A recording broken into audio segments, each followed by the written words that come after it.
ይቺ ማትረባ ሰራተኛ ደርሳ እኮ ነው ህይወቷን የተረፈችላት። እኔ ራሱ ግራ ይገባኝ ሶሪ ነው እንጂ ከዛ ናታን ከሚባል ልጅ ጋር ፍቅር ግንኙነት ጀመረሻል? መጀመሪያ ከሷ ፍቅር ይዞት ደስታውን መቼ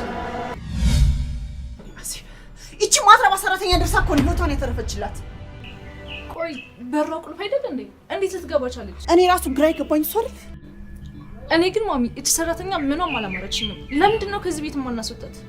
የእሷን ነገር ለእኔ ተይው። አሁን አንቺ ከዛ ናታን ከሚባል ልጅ ጋር ፍቅር ግንኙነት ጀመረሻል? ምን እያልሽ ነው ማዬ? እንዴ ቆይ ማን ነው እንደዛ ያለሽ? እቺ ሶሊያና ነች? ስለዚህ እውነት ነው ማለት ነው? በፍጹም ማዬ ይሄ ነገር ውሸት ነው። ከሱ ጋር ከጓደኝነት የዘለለ ምንም ነገር የለንም። ቆይ ግን እንዴት ልታነሺው ቻልሽ? አይ እኔማ ምናልባት ለናታን የሆነ ስሜት ካላት ብዬ ነበር። አብድሻል እንዴ ማዬ? ቢኖራት እንኳን ናታን እርጉዝ ሴት የሚያገባ ይመስልሻል? እስኪ ንገሪኝ፣ ናታን ስለ ሶሊያና ምን ያስባል? እሱማ መጀመሪያ ከሷ ፍቅር ይዞት ነበር። ምን? እማዬ ያንቺ ሀሳብ ግን ምንም ውሃ ያነሳው። ወንድ ልጅ እኮ ለሚወዳት ሴት ምንም ያደርጋል ያልሽው እውነት ከሆነ ማለት ነው። እማዬ ቆይ ለሷ የሚሆን ሌላ ሰው ጠፍቶ ነው? ናታን በጣም ቆንጆ ነው። በዛ ላይ ደግሞ የደህና ቤተሰብ ልጅ ነው። የኛ ፍላጎት እኮ የሷን ደስታ ለማየት አይደል?